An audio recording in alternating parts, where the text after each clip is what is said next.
바른교회 15번째인데요. 이제 바른교회를 이번 주로 마무리를 하려고 하고 있습니다. 바른교회 주제라는 게 뭐 이제 하나의 주제밖에 없지 않습니까? 그러다 보니까 매주 똑같은 이야기를, 똑같은 말씀을 함께 나누다 보니까 좀 더 다른 깊은 말씀을 다루지를 못했습니다. 그래서 다른 깊은 말씀들을 함께 나눌 수 있는 시간들로 다음 주부터 나누기를 원하고, 오늘은 마지막으로 바른 말씀을 함께 나누려고 합니다. 오늘 분명히 말씀을 살펴보면 하나님의 말씀이 왕성하여 라고 되어 있습니다. 분명히 하나님의 말씀이 왕성이 되어지니 결론은 어떻게 됩니까? 제자의 수가 더 심히 많아지고 허다한 제사장의 무리도 이 도에 복종하니라 라고 되어 있습니다. 말씀의 왕성이 교회의 부흥이다 라고 이렇게 생각이 되어지는 그런 구절입니다. 그러나 사실 하나님의 말씀의 왕성, 이것이 이꼬르 많은 사람들이 이것을 듣고 배우고 그래서 교회가 부흥된다 라는 것을 말씀하고자 이 구절을 여기에 기록한 것이 아니라, 보십시오. 제사장의 무리도 이 도에 복종하니라. 도 가로 열고 1번 해놓고 밑에 뭐 있습니까? 믿음입니다. 이 복음의, 이 믿음의 개종이 되어지더라 라는 것에 아주 중요한 포커스가 있다는 것입니다. 우리는 간단하게 이 구절을 보고 하나님의 말씀을 잘 증거하면 교회가 부흥된다 라고 이렇게 보기가 쉽습니다. 그러니까 우리는 교회의 부흥과 왕성과 이런 것을 목표로 삼다 보니까 그것이 하나님의 말씀이 잘 증거되어지면 당연히 교회가 부흥하고 되어진다라고 생각하고 있습니다. 교회가 예수 그리스도만 구원입니다. 예수 그리스도만 참 진리요 길리요 길이요 생명입니다 라고 증거하는 교회는 사실 부흥하지 않습니다. 로이드 존스 목사도 그렇게 얘기를 했고요. 그러니까 부흥을 원하고 있는 우리의 마음속에는 이 말씀은 도무지 이해가 되어지지 아니하여서 하나님의 말씀이 왕성해서 가르쳐지니까 온 교회가 가득가득 채워지더라. 여러분들 지금 이 시대에는 복음이 달라졌기 때문에 이벤트하고 또 많은 것들을 줄 수 있고 또 I can do it, you can do it, 우리는 할 수 있습니다 라고 해서 하나님이 주신 능력으로 이 땅에서 뭔가를 누릴 수 있고 힘이 있을 수 있습니다 라고 이렇게 얘기를 해서 많은 사람이 모일는지는 몰라도, 여러분들이 어렸을 때, 우리 성도님들이 어렸을 때, 저도 어렸을 때 복음은 그렇지 않았습니다. 예수만이 진리입니다. 그렇게 가르치니까 당시에는 먹고 살기도 힘들고 예수만이 진리고 길이다 라고 하니까 이 복음이 정말 가슴이 뜨거워지는 겁니다. 그래서 예수만이, 다른 거 할 필요 없구나, 예수만이 우리의 진리와 길이구나, 그렇게 해서 많은 사람들이 교회에 나가고 그 복음을 받아들인 역사가 있었던 것입니다. 그리고 아프리카에도 지금 95%, 93%가 예수님을 믿는다고 하는데, 그네들이 다른 아무것도 가진 것이 없고 누릴 것이 없는 겁니다. 예수만이 구원입니다. 그러니까 얼마나 가슴이 뜨거워집니까? 근데 그 논리로 보게 되어지면 미국과 한국이 예수를 잘 믿어서 나라가 부흥했다라고 이야기하는 그 논리는 틀렸죠. 오히려 영국, 미국, 지금 한국은 기독교율이 계속 줄어들어가고 있는 것이지, 과거 못 살 때 하나님을 믿으면 예수만이 구원입니다 라고 했을 때는 왕성했습니다. 하나님의 말씀의 왕성이었습니다. 분명한 것은 오늘 본문에 나오고 있는 제사장들조차도, 허다한 제사장의 무리도 이 도에 복종하니라, 이 믿음에 복종하니라. 그러면 제사장과 많은 유대인들이 가지고 있었던 도가 버려지고 이 복음의 말씀에 복종하게 되어졌다. 그러면 이 옛날에 가졌던 것과 이것이 달랐다라고 볼 수 있는 거 아니겠습니까? 분명히 달랐다라는 것입니다. 당시 유대주의와 유대법 그리고 유대의 하나님을 믿는 그 믿음과 예수 그리스도가 돌아가시고 난 다음에 부활하시고 그들에게 전해진 복음은 명확하게 달랐기 때문에 제사장의 무리가 이 도에 복종했고 그 도를 버려버리고 이 도에 복종했다라는 것이 이 본문의 아주 중심적인 핵심적인 포커스입니다. 그러니까 우리가 말씀의 왕성으로 교회가 커진다라는 것으로 보면 절대로 안 되는 구절입니다. 당시 제사장과 예루살렘의 제자들의 원래 가진 도가 뭐겠습니까? 원래 가졌던 도, 이거 버려버리고 새로운 도를 받아서 그것으로 맞다, 이것이 진리다 라고 했던 이 도가 어떤 차이가 있었겠습니까? 물론 우리는 유대주의가 예수 그리스도가 구원의 전부이다 라는 것을 믿는 믿음이 없다라는 것을 잘 알고 있을 겁니다. 그네들은 예수님을 인정하지 않지 않습니까? 이슬람도 마찬가지로 예수님을 인정하지 않지 않습니까? 예수 아닌 다른 어떤 존재를 세워서 그 존재가 구원이다 라는 것을 이야기하는 것이 이슬람이라면 유대인들은 하나님이 주신 율법이 우리의 구원이다. 그래서 율법은 장차 올 그림자였고 예수 그리스도를 증거했던 것인데 그 예수 그리스도를 바라보지 못하고 예수 그리스도를 인정하지 못하고 율법에 한정되어진 믿음을 가졌다라는 것이 그 전에 가졌던 자들의 도였습니다. 만약 오늘 이 말씀의 왕성함 속에 가르쳐진 그 도는 뭐겠습니까? 예수 그리스도만이 구원이고 예수 그리스도만이 우리에게 전적으로 부어진 은혜로 구원을 얻는 것이다. 예수만이 진리요 길이다 라는 것이 그들에게 가르쳐진 도였을 것입니다. 이 도의 실체가 무엇이겠습니까? 그러면 예수님께서 십자가에 못 박히시기 전에 이 땅에서 가르치셨던 도는 또 뭐겠습니까? 예수님이 십자가에 못 박혀 죽으시고 부활하시고 난 다음에 내가 나를 믿고 나를 통하여서 구원을 얻는다라고 얘기해서 예수님이 복음의 완성을 하셨다면은 복음의 완성 이전인 예수님께서 이 땅에 오셨을 때 그들의 제자들에게 가르쳤고 예수님이 가르쳤던 복음은 또 뭐였을까? 궁금하지 않습니까? 마가복음 16장 15절에 보면 또 이르시되 너희는 온 천하에 다니며 만민에게 복음을 전파하라. 예수님께서 복음을 전파하라 라고 했던 그 복음의 핵심이 뭡니까? 뭐겠습니까? 예수님이 길이요 진리다. 누가복음 4장 43절에도 예수께서 이르시되 내가 다른 동네들에서도 하나님의 나라 복음을 전하여 하리니 나는 이 일을 위하여 보내심을 받았노라 하시고 당시에 유대인들은 전부 다 하나님 나라를 믿었습니다. 그죠? 그리고 전부 다 하나님 나라를 가기 위하여 율법을 지켰습니다. 하나님의 나라에 가서 거기에서 영원한 생명을 누려야 되겠다라는 마음으로 율법을 지킨 거 아닙니까? 그런데 그네들에게 예수님이 복음을 전파하더라. 핍박에도 불구하고 협박에도 불구하고 가르치시더라. 그러니까 그 도와 이 도가 다르다는 이야기입니다.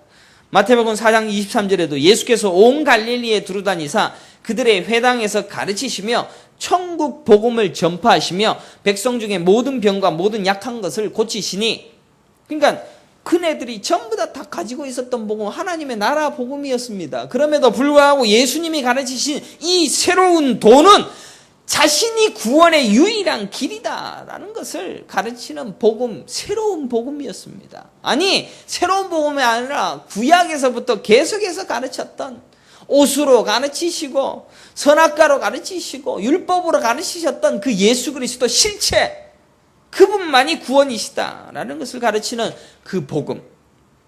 예수님은 복음을 전파하셨습니다. 유대인들에게 무슨 복음을 전파했겠습니까? 그러나 분명히 그 유대인들에게 가르쳐야 할 복음은 그 복음의 실체인 예수 그리스도 내가 구원의 실체이다 라는 것을 알리는 것이 복음의 핵심이었습니다. 그들이 믿는 복음은 분명히 예수 그리스도가 아닌 다른 것으로 구원을 얻을 수 있다라고 생각하는 것이 그들이 가진 그릇된 복음이었습니다. 율법과 충성과 헌신에 의한 구원을 말하였다면 예수님의 복음은 예수님만 믿으면 된다. 아니, 니들이 할 것은 전혀 없이 은혜로 주어진다. 그래서 로마서는 전부 다 은혜에 대한 이야기만, 말씀만 하고 있지 않습니까? 물론 거기에도 예수님의 인정 여부가 달렸다라고 말할 수 있겠지만 확실히 다릅니다.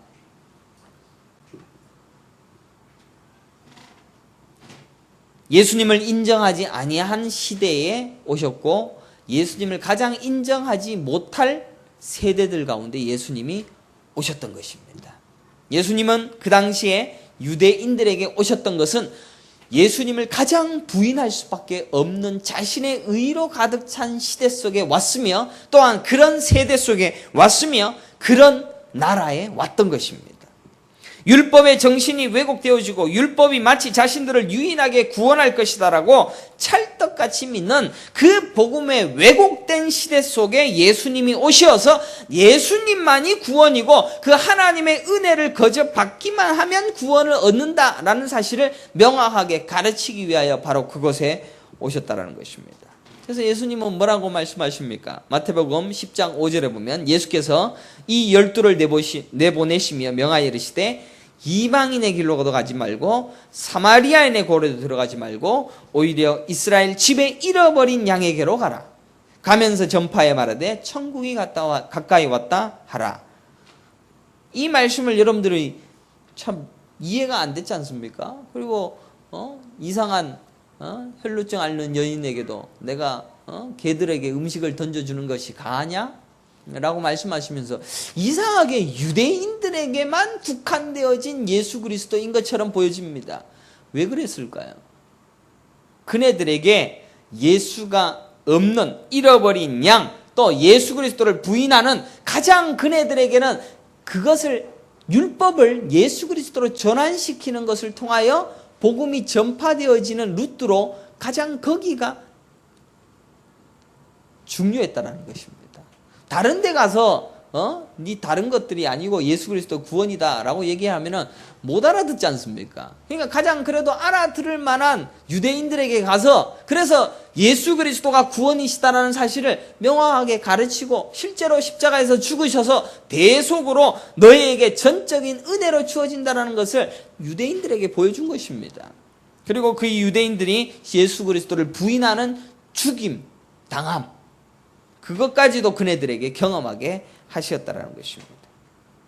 율법으로 가져간 그 땅에는 예수 그리스도라는 메시아를 통하여 구원이 임하고 천국을 보게 된다라는 오랜 약속과 오랜 계시에도 불구하고 전부 믿지 않더라는 것입니다. 물론 그네들은 계속 메시아를 기다렸습니다. 언제 메시아가 올 것인가. 그런데 실제로 그 메시아가 오니까 메시아가 자신들의 힘과 능력을 주어질 분으로 생각하고 있었던 메시아였던 것입니다. 그러니까 예수 그리스도가 오니까 그 예수 그리스도가 전적인 구원의 주다라는 사실을 인정하기가 쉽지 않았던 것입니다. 그들은 오히려 율법의 의로 자신의 의를 쌓기를 원했습니다.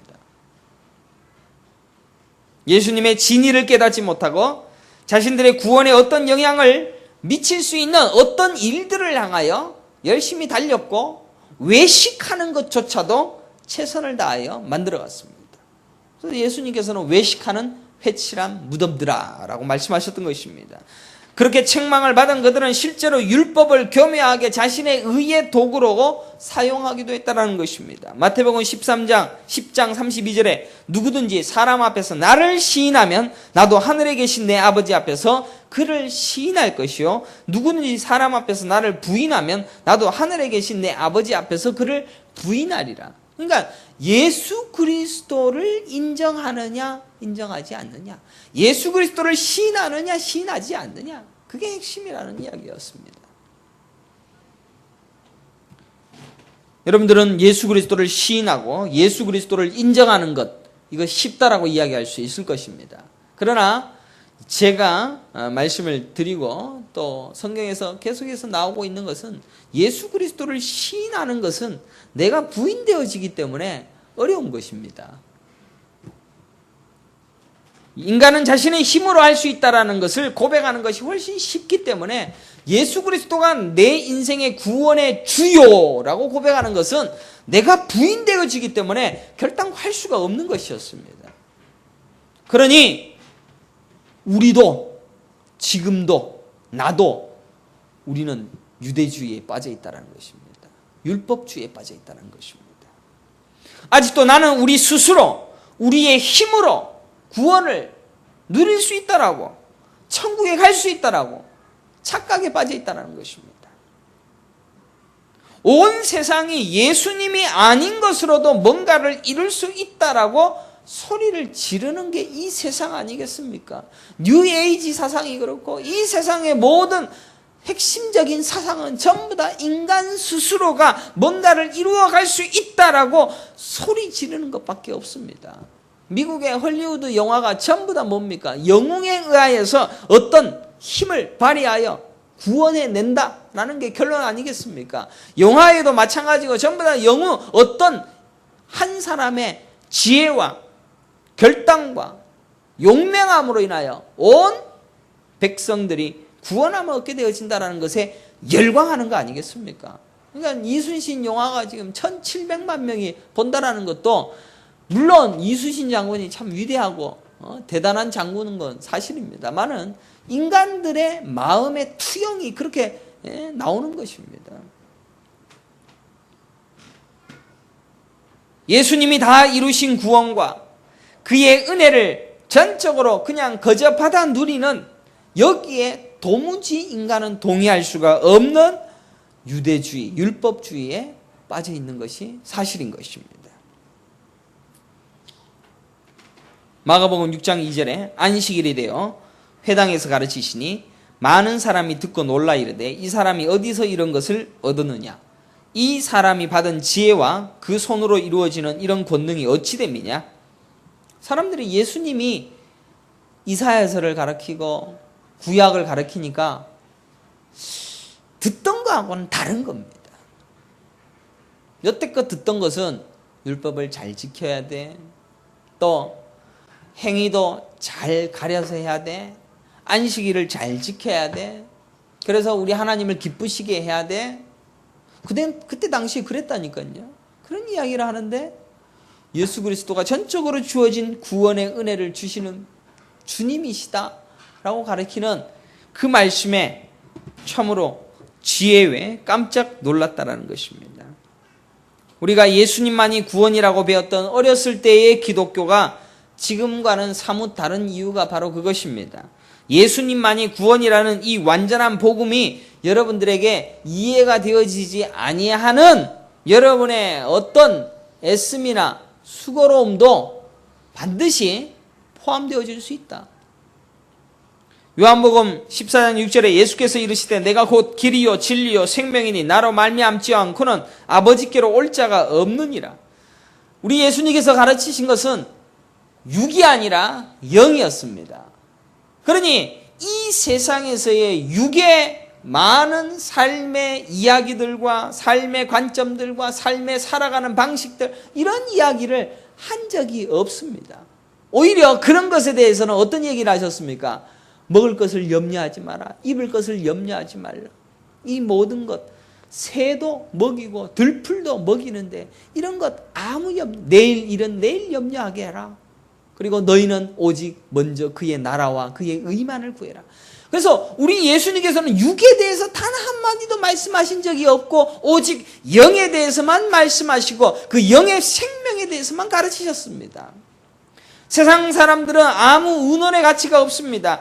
하나님을 믿는다라고 하는 그네들이 왜곡된 자신들의 복음으로 예수님을 무가치하게 생각하고 자신들의 바램과 자신의 힘과 자신의 바벨탑을 쌓아서 그것으로 이루어 갈 수 있다라고 이야기하고 말하고 돌진해가는 그 모든 것을 예수님은 다 무너뜨렸다는 것입니다.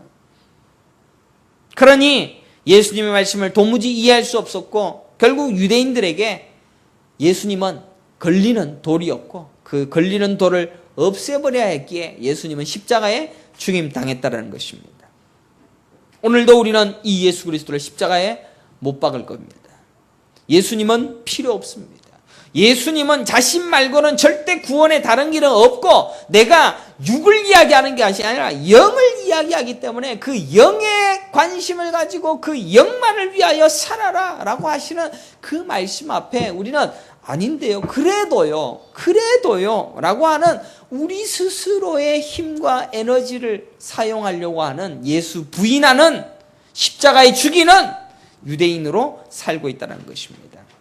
그래서 예수님께서의 그 제목이 뭐였습니까? 마태복음 20장 37절에도 그 머리 위에 이는 유대인의 왕 예수라 큰 죄패를 붙였더라. 그래서 유대인의 왕이라는 그런 제목으로 죽임당한 것이 예수님이셨습니다. 그러니까 왕처럼 군림을 하려고 하고 있는 저 사람 죽여라 라는 것이었죠. 여러분들에게도 왕으로 군림하려고 하는 그 예수님을 인정 못하니까 예수님을 죽이려고 하는 것이죠. 도무지 인정하지 못할 말만 하셨던 분이 예수님이셨습니다. 그러나 바로 그때 예수 그리스도 옆에 있던 강도 하나가 전혀 구원의 일을 내놓지 못하고 하나도 한 것이 없는 상태에서 예수 그리스도만이 나의 구주이십니다라고 고백하는 그 고백 하나만으로 구원에 이른 길들을 기사를 그 본문 가운데 기록하고 있는 것을 보게 되어집니다. 누가복음 23장 40절에 하나는 그 사람을 꾸짖어 이르되 내가 동일한 정죄를 받고서도 하나님을 두려워하지 아니하느냐. 우리는 우리가 행한 일에 상당한 보응을 받는 것이니 이에 당연하거니와 이 사람이 행한 것은 옳지 않은 것이 없느니라고 이르되 예수여 당신의 나라에 임하실 때 나를 기억하소서 하니 예수께서 이르시되 내가 진실로 내게 이르노니 오늘 내가 나와 함께 낙원에 있으리라 하시니라. 이 말씀을 기록하고 듣는 사람들은 이가 갈리는 거죠. 아니 우리는 율법을 지켜서 끝까지 복음을 지켜서 교회에도 충성을 하고 집사 장로가 되어져서 집안 파고 해서 교회를 어떻게든 잘 세워서 하나님 앞에 상급도 받아야 되고 천국도 누려야 된다라고 생각하는데 아니 한 것이 하나도 없는 강도가 그냥 주님 당신의 나라가 임할 때 나를 기억해 주옵소서 요 한마디 했다고 해서 그 사람을 천국에 데려간다. 이 말씀을 보면 부하가 치밀어 오르는 것이 사실일 것입니다. 부하가 치밀어 오르는 나를 보면 나는 유대주의, 율법주의, 나는 아직 예수 없는, 예수 죽이는 자라는 사실을 깨달을 수가 있는 것이죠. 복음은 이렇게 간단한 겁니다. 단순한 것입니다. 자신의 힘이 아닌 전적인 예수님의 능력으로 구원의 은혜가 큰 것이다 라는 것을 가르치는 것이 기독교입니다. 그것은 절대로 우리 인간들에게는 쉽지 않은 선택을 강요하는 것입니다. 그러나 그것이 복음인 것입니다. 그리고 그 도에 복종하는 자들이 제자의 수가 많아지고 제사장들도 이 도에 복종하더라 라고 성경은 기록하고 있습니다.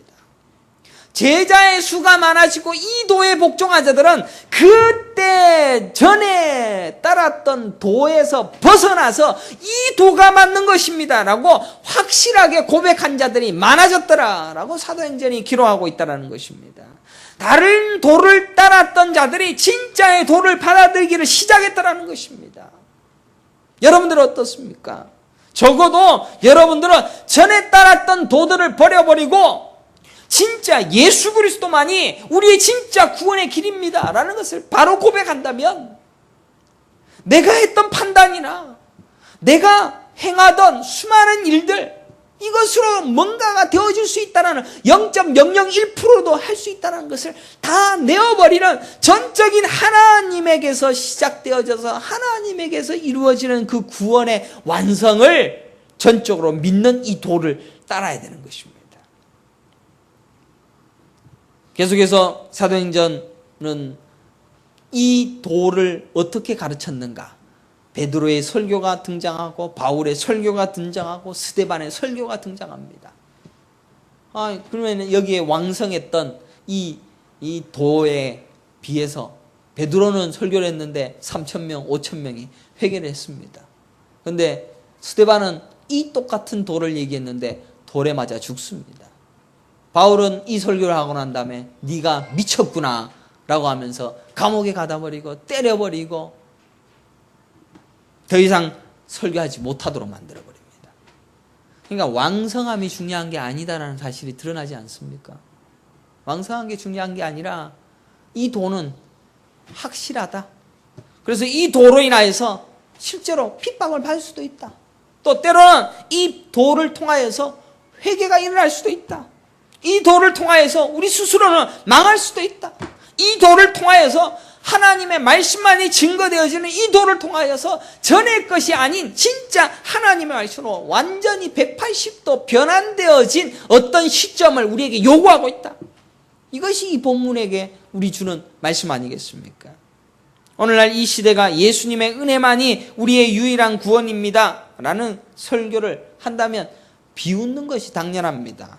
아직도 저렇게 구시대적이고 옛날스러운 설교를 하는가? 좀 더 세련되고 좀 좋은 표현들로 할 수도 있을 텐데 적당하게 우리가 이 자본주의 안에서 어떤 식으로 살면 된다라는 것을 가르쳐줘도 될 텐데. 그래서 어떤 사람들은 예수님을 성경을 뭐라고 얘기합니까? CEO 예수 이런 책도 나와 있습니다. 그래서 예수님이 이 CEO로서의 자질을 어떻게 가졌는가라는 것을 성경을 분석을 내서 책을 낸 사람도 있습니다. 그러니까 성경을 얼마나 세련됐습니까? 그런 설교를 하면 얼마나 교인들도 많아지겠습니까? 근데 그것이 잘못되어졌다는 것이죠. 상담가 예수 이런 책도 있지 않습니까? 예수님이 이런 상담을 해서 사람들의 깊은 마음속에 있는 썩은 뿌리, 쓴 뿌리를 제거해 준 예수님의 이야기를 설명해 가면서 예수님이 이렇게 상담을 했듯이 우리도 내적 치유를 하자라고 이렇게 말하고 있는 그런 교회 운동도 있지 않습니까? 그러니까 교회 운동 안에 내적 치유 세미나 또 자본주의적인 지도자로서의 예수 그리스도를 드러내고 또 이 땅에서 잘 살 수 있는 어떤 일들을 이루어내는데 필요한 자질들을 예수에게서 배우자. 리더십을 예수에게서 배우다. 그래서 리더십을 잘 배우면 뭐합니까? 이 땅에서 잘 살고 리더로서 승리할 수 있고 또 CEO로서 성공할 수 있는 그런 요소들을 예수에게서 본받자. 그러니까 여기 있는 예수가 아닌 예수를 다른 것으로 변질되어서 쓰고 있는 겁니다.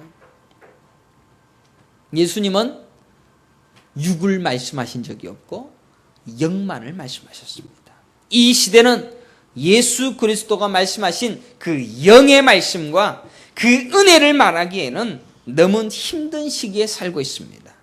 오히려 아프리카에 아무것도 없이 우리는 쌀만 먹고 밥만 먹고 나오는 채소만 먹고 산다면은 예수 받아들이기가 훨씬 쉽습니다.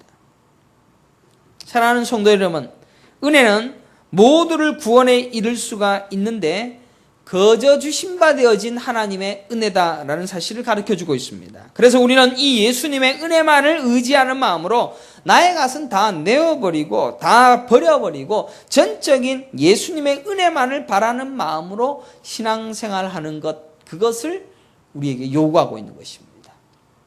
요한복음 8장 31절에 그러므로 예수께서 자기를 믿은 유대인들에게 이르시되 너희가 내 말에 거하면 참으로 내 제자가 되고 진리를 알지니 진리가 너희를 자유롭게 하리라.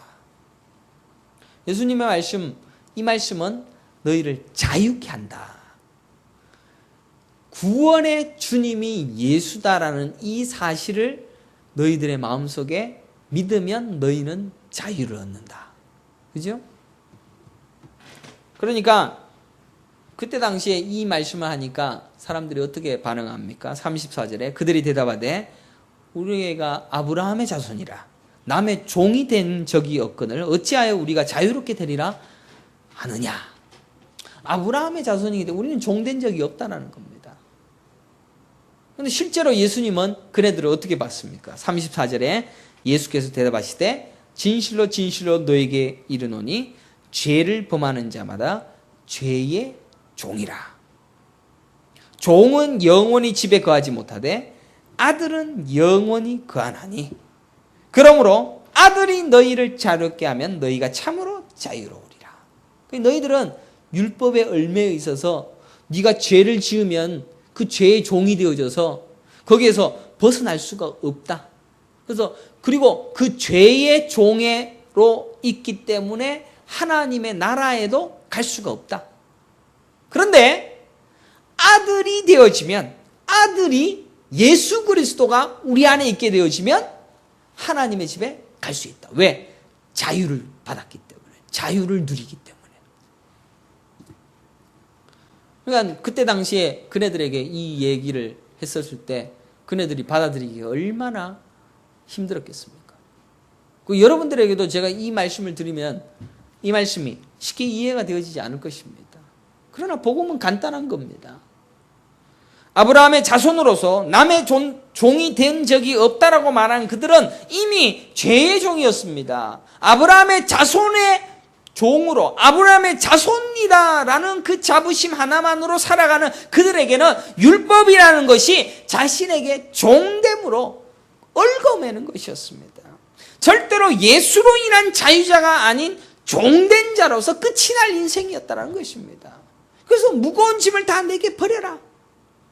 내가 주는 짐을 지고 가라. 그리고 내게 패하라. 똑같은 이야기를 하고 있는 것입니다.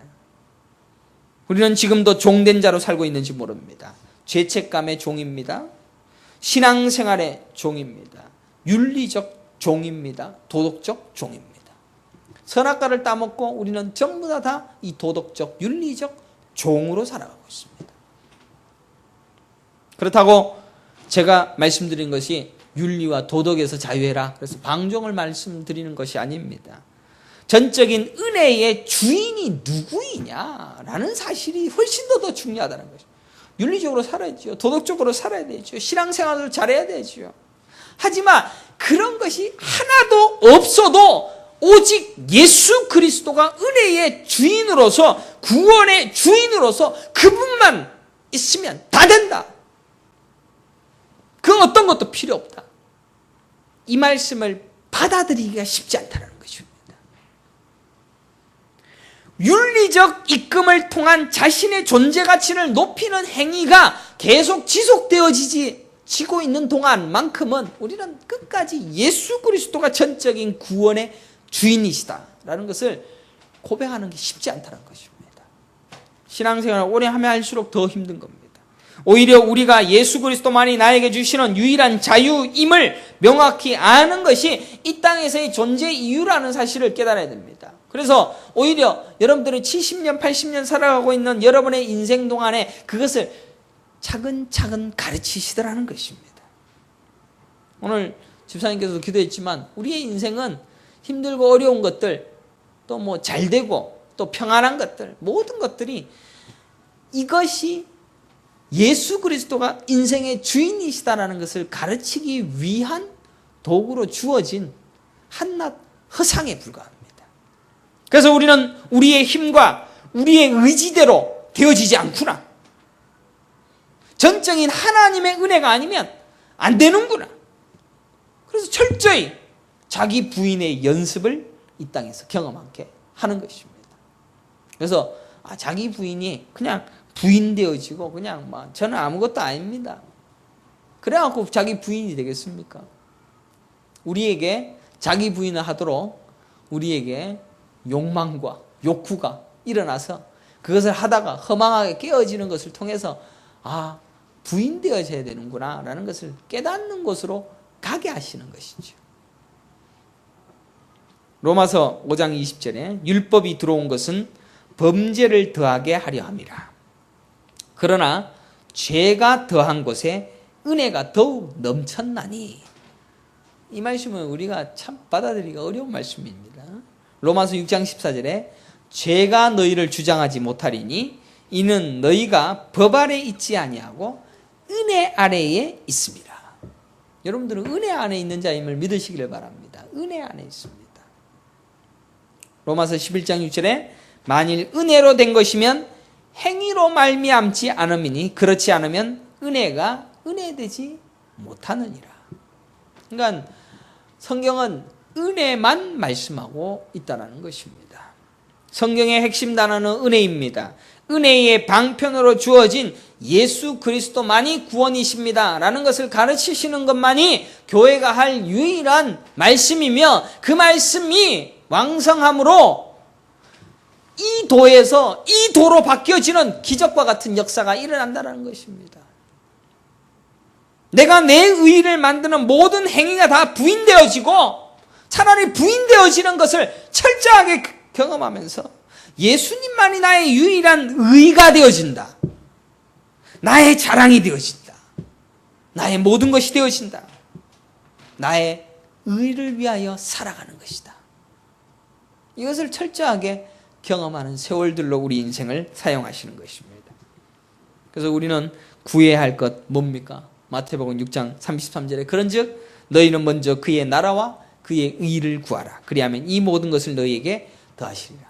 이 말씀을 제가 페이스북에서 이렇게 보면은 얼마나 왜곡되게 먼저 그의 나라와 의를 구한다. 요래 놓고는 촛불 들고 나가고, 그죠? 시위도 나가고, 먼저 그의 나라와 의를 구한다고 사회 정의를 구현하기 위하여 액션을 취하고, 그래서 그게 먼저 그의 나라와 의를 구하는 것으로 착각하고 있는 것입니다.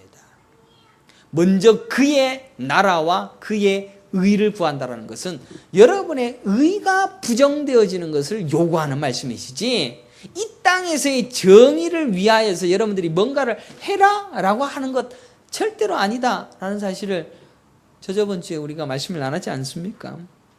그게 여러분의 머릿속에 꽉 집어넣어져 있어야 되는 것입니다.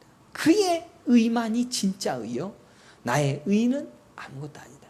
근데 나의 의를 드러내기 위하여 정의를 세우고 있는 이 땅에서의 정의 실현을 위한 일들이 부정당하는 것이 그의 의를 구하는 것이었습니다. 사랑하는 성도 여러분, 우리는 이 땅에서의 삶이 결코 녹록지 않음을 매일매일 경험하실 것입니다. 내 뜻대로 되는 것을 경험하기보다는 하나님 없이는 살 수 없습니다 라는 것을 경험하는 것, 그것이 우리 인생에 주어진 하나님의 은혜입니다. 그래서 우리가 매일매일 아침에 일어나면서 뭡니까? 나는 하나님의 은혜 아니면 살 수가 없습니다. 하나님 없이는 살 수가 없습니다. 솔직히 이런 고백을 하는 사람들이 어떤 사람들이겠습니까? 삶의 마지막 죽음의 순간, 또 사업의 실패, 또 사람들에게 배신당함, 그래서 의지할 것이 하나도 없는 사람들이 나 의지할 것이 하나님밖에 없습니다 라고 고백하지 않겠습니까? 근데 우리는 이것도 가졌고 저것도 가졌기 때문에 그래도 하나님의 의, 하나님만을 구하기에는 그래도 이것도 있고 저것도 있고 뒤에 숨겨난 것도 있고 이런 거 있으니까 하나님을 전적으로 신뢰하지 못하는 것이죠. 그래서 믿음이라는 것은 하나님만 믿는 게 믿음입니다. 근데 우리가 하나님만을 믿는 믿음이 생겨날 수가 없는 삶을 사는 것이죠. 자기 부인되어지지 않고 있다는 것이죠. 우리 뜻대로 되는 것을 은혜다라고 말하고 있습니다. 우리 뜻대로 되는 것을 하나님의 은혜다라고 착각하고 있습니다. 그러나 우리 뜻대로 되는 것이 은혜가 아니라 내 뜻대로 되는 것이 전적으로 다 무너지고 하나님의 은혜가 없으면 살 수 없습니다라고 고백하는 것이 은혜 받은 자입니다. 그래야 천국을 경험할 수 있기 때문입니다. 그래야 천국이 우리 안에 임하기 때문입니다. 천국이 우리 안에 임한다는 게 뭐라고 얘기했습니까? 내가 사라지고 예수가 가득한 것이 천국입니다. 내가 없어지고 예수가 가득한 것이 우리 삶에서 일어납니까? 예수님만이 구원의 유일한 열쇠이니 그 예수를 위해서만 살겠노라고 고백하는 그런 세월들로 여러분의 인생에 주어진 삶들이 그렇게 여러분의 인생 속에서 녹아져 들어가고 있는 것입니다.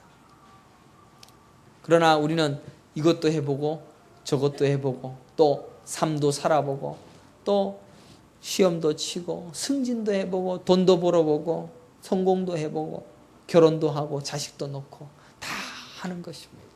그 안에서 우리는 은혜가 아니면 살 수 없구나 라는 것을 뼈저리게 느낀 자들로 천국 데려가는 것입니다.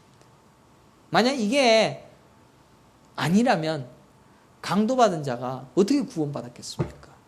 강도는 예수님 옆에서 당신의 나라가 임할 때 나를 기억하소서. 그러니까 지금 의지할 것은 지금 예수밖에 없는 것이었습니다. 그가 천국을 본 거 아니겠습니까? 그러니까 여러분의 인생에서도 예수만이 진짜구나. 예수만이 내가 불러야 될 유일한 나의 찬양이구나. 라는 것을 아는 인생으로 뚜벅뚜벅 걸어가고 있다면 나는 은혜 받은 자. 그리고 하나님의 나라의 백성. 그리고 그것이 우리 안에 가득하게 되어지면 자기가 부인되어지고. 그리고 그런 자들로 모인 것이 진짜 바른 교회이며 바른 말씀이라는 것은 바로 예수 그리스도만이 가르쳐지고 예수 그리스도만이 증거되어지고 뚜벅뚜벅 걸어가면서 그 힘든 세월들을 보내면서도 주님밖에 없습니다 라고 알아지고 깨달아지고 믿어지는 그런 여정 속에서 바른 말씀이 증거되어지는 것이고 그것이 바른 말씀이고 바른 도이며 그것이 전파되어지는 것이 바른 교회다. 그래서 우리 제일강소교회는 그런 바른 교회됨을 끝까지 수호하면서 그렇게 갔으면 좋겠습니다.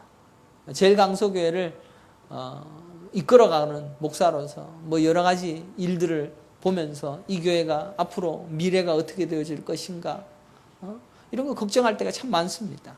그러나 이런 것을 걱정하기보다는 주님의 은혜가 아니면 살 수 없구나.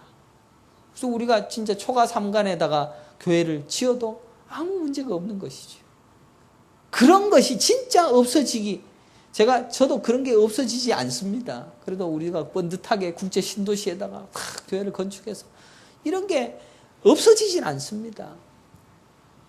근데 그것마저도 없어지고 진짜 하나님의 말씀으로만 예수로만 우리는 찬양할 수 있습니다.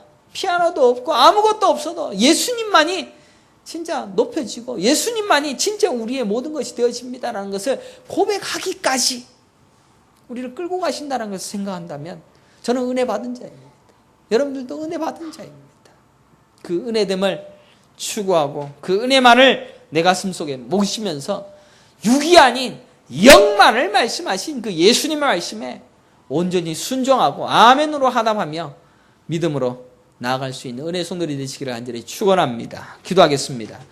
걸어가시고 존귀하신 요하나님 아버지 감사합니다. 은혜를 말씀하시고 있는 하나님의 말씀이 참 은혜로 여겨지지 않는 시대 속에 살아가고 있습니다. 해야 할 일이 너무 많습니다. 또 감당해야 될 것이 너무나도 많습니다. 그러다 보니 우리는 이 은혜가 아니어도 살 수 있는 어떤 방법들을